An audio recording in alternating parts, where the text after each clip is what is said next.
राज्यात अतिवृष्टीमुळे शेतकऱ्यांचं नुकसान झाल्यानंतर सरकारनं मदतीची घोषणा केली। दरम्यान याच मदतीवरून उद्धव ठाकरेंनी महायुती सरकारवर टीका केली आहे। शेतकऱ्यांना मदत न मिळाल्याचा आरोप त्यांनी केलाय। मात्र त्यांच्या टीकेला मुख्यमंत्री देवेंद्र फडणवीसांनी उत्तर दिलेलं आहे। आतापर्यंत किती टक्के शेतकऱ्यांना मदत झाली त्याचा आकडाच मुख्यमंत्र्यांनी सांगितलाय। महाराष्ट्रामध्ये अतिवृष्टीचं संकट हे सगळ्यांनी अनुभवलेलं आहे। त्याच्यानंतर आपत्ती म्हणून ती जाहीर करायला पाहिजे होती।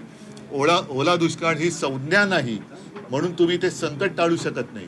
त्या संकटाच्या दृष्टीने त्यांनी जे काही आत्तापर्यंतच्या इतिहासातलं सगळ्यात मोठं पॅकेज जाहीर केलं त्या पॅकेजचा पत्ता नाही।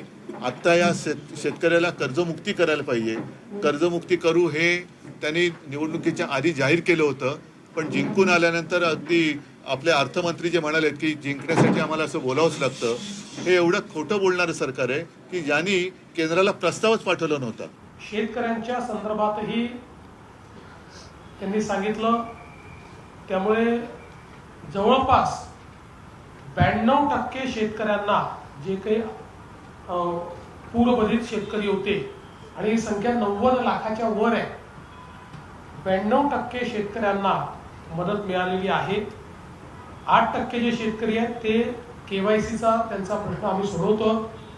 केवायसीचा प्रश्न असलेले जवळपास 12 लाख शेतकरी होते, त्यातल्या अर्ध्यापेक्षा जास्त शेतकऱ्यांचा प्रश्न आतापर्यंत आपण सोडवलेला आहे आणि उर्वरितही सोडवणं चाललंय। ते सोडवल्याबरोबर त्यांना आपण ते पैसे देणार आहोत।